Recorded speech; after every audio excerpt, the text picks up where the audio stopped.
You compare the fight against abortion to the fight waged by our founding fathers. Please explain the connection. America was not a country founded based on geography or the settlement of a particular group of people. It's a nation built on an idea, on a principle, that we have our rights from God and that government protects those rights and that anyone can come here to enjoy the protection of those rights. And it is an experiment that has flourished precisely because of that principle. The Founding Fathers recognized that they were fighting for the right to life, that they were standing up for God-given rights also of freedom and the pursuit of happiness. And so they pledged their lives, their fortunes, and their sacred honor. They had to commit a high act of treason in signing the Declaration of Independence. They were putting their lives, they were putting their families, they were putting their possessions at great risk. They were committing treason against the king. And yet they did so because they realized that these principles mattered more than their possessions, their popularity, or even their lives. That effort to get this country started, that recognition of the right to life as foundational, is the same dynamic happening in the pro-life movement. And this book is a call to make that same measure of sacrifice, to pledge our lives, our fortunes, our sacred honor, to show ourselves and the world there is nothing more important than standing up for the right to life. Everything else depends on that. So in a sense, you can say the very same dynamic behind the founding of this country is the dynamic behind the effort to abolish abortion. In Abolishing Abortion, you assert that legalizing abortion has changed the type of government we have. What do you mean by that? In 1973, the Supreme Court in Roe versus Wade legalized abortion. But they did not say we are allowing abortion because the unborn child is not a human being. If they had said that, they would have been wrong, but they at least would have preserved a principle of government, which is no government can authorize the killing of innocent human beings. It's beyond the scope, it's beyond the power, it's beyond the authority of government. And that's the kind of government our founders established, the kind that recognizes that it is to secure our rights, not to take them away. But Roe v. Wade didn't say that. Roe v. Wade said, this might be a human being. We're not sure. We're not competent to speculate as to the answer, but we're taking away protection from these children in the womb. They are not persons under the Constitution. In doing that, the court asserted the right, the government asserted its authority, so it presumes, to be able to kill innocent human beings, to authorize the killing of innocent human beings. That changes the nature of government. And in fact, in the book, I quote Pope St. John Paul II, and here's what he said about that in his 1995 encyclical, The Gospel of Life. He says, when a state legalizes abortion, he says, quote, the state is no longer the common home where all can live together on the basis of principles of fundamental equality, but is transformed into a tyrant state, which arrogates to itself the right to dispose of the life of the weakest and most defenseless members. And he goes on to call it a caricature, a tragic caricature of democracy and the death of true freedom. Really is a different type of government when you legalize the killing of the unborn. And the American bishops repeated the same theme 3 years after John Paul II wrote these words. The American bishops wrote Living the Gospel of Life, and they said that when the American government becomes an experiment on people rather than by them and for them, they said it will no longer be worth conducting. And then they said we are arguably moving closer to that day. This is powerful language, saying that this is not just one bad court decision or one bad law or one bad public policy. This is an attack on the very foundations of civilization itself. And that's why I say we have a different form of government once abortion is made legal. You make reference to your personal and professional relationship with the family of Dr. Martin Luther King, Jr. Can you describe how that intersects with the fight against abortion? The more I became aware of the tragedy of abortion and of the efforts of the pro-life movement, the more I saw the parallels between this movement and the civil rights movement. Because Dr. Martin Luther King Jr. in the civil rights movement was not just advocating for the rights of black people. He was doing that precisely because he was advocating for every human life, every human being. And he said very clearly that we cannot kill anybody when we recognize the sanctity of the human person.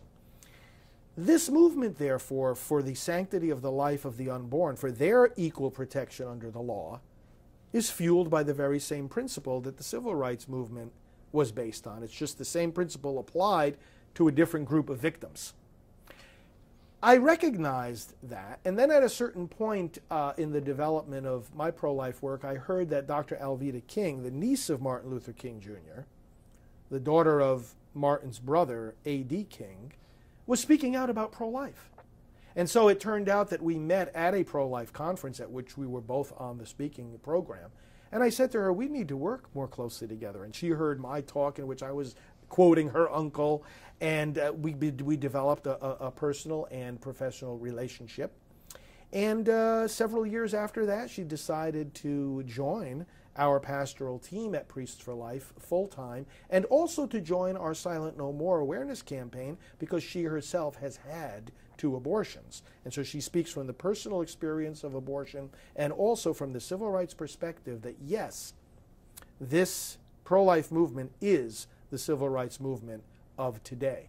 We've subsequently got to know her mom, who is also very pro-life, and various other members of her family who speak out for the unborn. And her mom, Naomi, actually spoke out for the unborn in our nation's capital at a prayer service in which we honored her. And she issued a statement called The Beloved Community and the Unborn, which I quote in full in my new book. And let me just read a line here from it.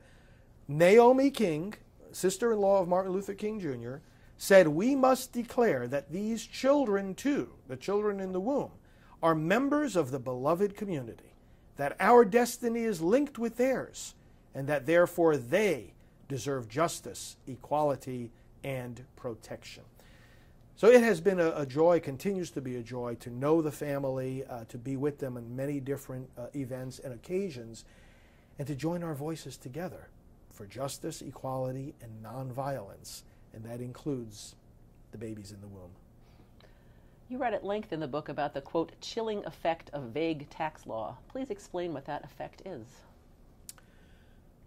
The United States of America is supposed to function in such a way that the citizens govern themselves. And we govern ourselves also by being able, among other things, to elect those who serve in public office. And for elections to work, for democracy to work, the people need to, first of all, know the difference between right and wrong, know what's good for them and what's bad for them, and then elect leaders accordingly.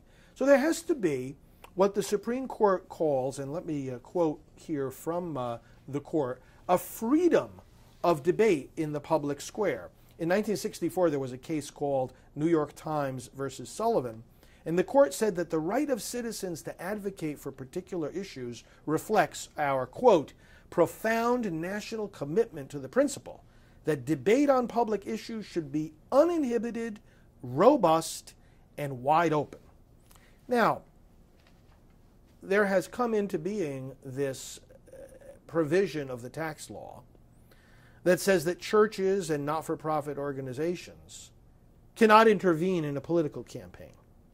And I deal with this at length in the book because the question is, well, what does that actually mean? And the problem is that when the law was written, there was no legislative history or debate about it. And this particular provision was just inserted in the tax code in 1954. And so there's a lot of question about what it really means and where the boundaries really are. When has a pastor, for example, preaching in the pulpit, intervened in a political campaign? And the bottom line is that the closer you look at it, the less you know. Because the IRS has its interpretations of this particular limitation, this particular prohibition on political intervention. And they say, well, it depends on all the facts and circumstances. Well, what kind of decisions do we make in life based on all the facts and circumstances? How can we know all the facts and circumstances of anything? It's absurd to think that we can. So basically, as I quote various constitutional attorneys and other experts, and in fact, I quote other decisions of the Supreme Court itself in my book that say that the result of this vagueness is self-censorship. If I'm not sure if or when I cross the line into illegal activity, well, then that's going to have a chilling effect on any activity that I might do. I'm going to try to stay far away from that line because, after all, I don't want somebody coming by 6 months later saying, "Oh, you violated the law. Now we're going to punish you or your church." And I take this on very, very seriously in the book, not because I think such punishment is going to happen. In fact, I argue just the opposite, that this is more bark than bite. There is no punishment happening. My argument is that when we think there's some kind of line there somewhere in the clouds that we're afraid to cross because we think there is going to be punishment, that a lot of things that we are able to say, we don't say. A lot of things we are able to do, we don't do. And that's what I mean by the chilling effect of tax law and bad interpretation of it.